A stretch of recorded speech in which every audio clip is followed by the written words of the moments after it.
লোকমান তার সন্তানকে আল্লাহ তাআলা বলেছেন, ওয়া ইয ক্বালা লুকমানু লিবনিহি ওয়া হুয়া ইয়াইযুহু ইয়া বুনাইয়া লা তুশরিক বিল্লাহ ইন্নাশ শিরকা লাযুলমুন আযীম। সর্বপ্রথম যে উপদেশটা লোকমান তার সন্তানকে দিয়েছিলেন একজন যুবক সন্তান হিসেবে, যে আমার পরিবার টুকরা সন্তান ও আমার প্রিয় বৎস, তোমাকে আমি উপদেশ দিতেছি যে তুমি আল্লাহর সাথে কাউকে শরীক করবে না, নিশ্চয়ই শিরক করা হলো মহাজুলুম।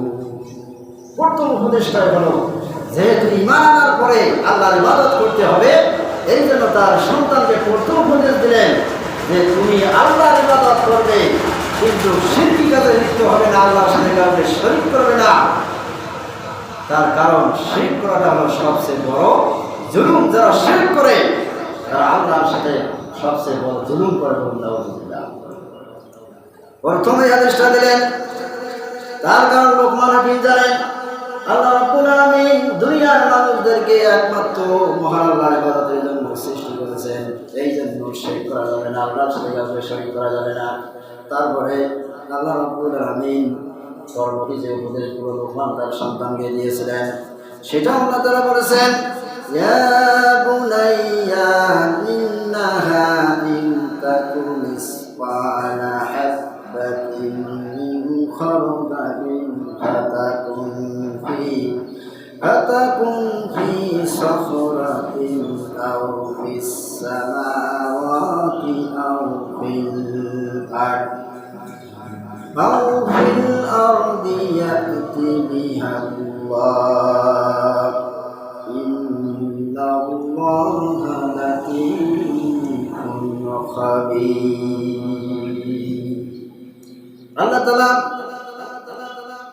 লোকমান তার সন্তানকে তারপরে উপদেশ দিলেন, ও আমার প্রিয় সন্তান, তোমাকে এটাও বলে দিতেছি যে যদি এই দুনিয়ার মধ্যে সরিষার দানা পরিমাণ কোনো বিষয় যদি কেউ লুকাবার জন্য, লুকাইতে করার জন্য, সরিষার দানা পরিমাণ কোনো বিষয় যদি গোপন রাখার জন্য কেউ জমিনের মধ্যে রাখে, জমিনের নিচের গর্ভের মধ্যে রাখে, আসমানে রাখে, অথবা যে কোনো কোথাও গোপন রাখে, আল্লাহ রাব্বুল আলামিন সেই গোপনীয় বিষয়গুলো কিয়ামতের দিন উদ্ঘাটন করবে।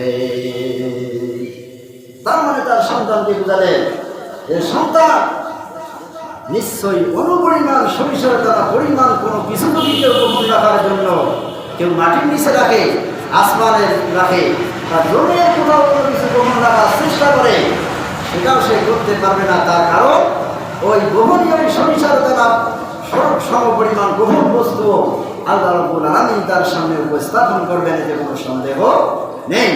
তার কারণ ইন্নাল্লাহা লাতীফুন খাবীর। আল্লাহ তাআলা যা কিছু গোপন কিছু হয়, গোপন সংবাদ সম্পর্কে আল্লাহ তাআলা সব কিছুই জানে। তার মানে এই কথা হলো যে লোকমান তার সন্তানকে, তার যুবক সন্তানকে উপদেশ দিচ্ছেন, ও আমার প্রিয় বৎস, যেহেতু কোনো পরিমাণ খারাপ কাজ করলেও সেটা আল্লাহ তাআলার কাছে উপস্থাপন করতে হবে, আবার কোনো পরিমাণ খারাপ ভালো কাজ করলে সেটা আল্লাহর সামনে উপস্থাপন করা হবে। তার আল্লাহ তাআলা অন্য জায়গায় বলেছেন, ফামান ইয়া'মাল মিসকালা যাররাতিন খায়রান ইয়ারা ওয়া মান ইয়া'মাল মিসকালা যাররাতিন শাররান ইয়ারা। যেহেতু আল্লাহ তাআলা এখানে বলেছেন কেউ যদি সরিষার দানা পরিমাণ কোনো পরিমাণ যদি কেউ ভালো কাজ করে, সেটা আল্লাহ তাআলার কাছে সেটা উপস্থাপন করা হবে, আবার কেউ যদি অনুপরিমাণ খারাপ কাজ করে সেটাও আল্লাহর সামনে উপস্থাপন করা হবে। তার মানে লোকমান তার সন্তানকে উপদেশ দিলেন এই কথার মাধ্যমে যে, ও আমার প্রিয় বৎস, আমার সন্তান, সরিষার দানা পরিমাণ খারাপ কাজ হলেও সেটা করা যাবে না। কত সুন্দর উপদেশ! তারপরে উপদেশ দিলেন লোকমান তার সন্তানকে, ইয়া বুনাইয়া আকিমিস সালাতা ওয়া'মুর বিল মা'রুফি ওয়ানহা আনিল মুনকার واصبر على ما أصابك إن ذلك من عزم الأمور তারপরে লোকমান তার সন্তানকে আরো উপদেশ দিলেন, ইয়া বুনাইয়া, ও আমার কলিজার টুকরা সন্তান, ও আমার প্রিয় বৎস, আমি তোমাকে উপদেশ দিচ্ছি, তুমি নামাজ কায়েম করবে, তুমি সব সময় ভালো কাজ করবে, ভালো কাজের আদেশ দিবে, অন্যায় কাজ থেকে নিজেকে বিরত রাখবে এবং মানুষদেরকে অন্যায় কাজ থেকে বিরত রাখার চেষ্টা করবে। এবং কঠিন যখন মুসিবতের সম্মুখীন হবে, যখন বিপদ আপদের সম্মুখীন হবে, তখন তুমি ধৈর্য অবলম্বন করো, ধৈর্যের সাথে তুমি সেটাকে সবর সেটাকে মোকাবিলা করো, ধৈর্য হারা হয়ে যাও না, কঠিন মুসিবতের সময় ধৈর্য ধরো, সবর করো।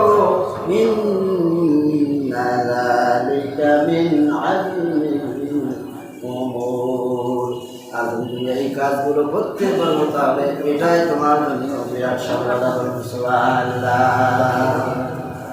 এই উপদেশগুলো লোকমান তার সন্তানকে যেভাবে দিয়েছিলেন, বলুন তো দেখি আজকে আমাদের যুবক সন্তানদেরকে এইভাবে উপদেশ দেওয়ার দরকার আছে না?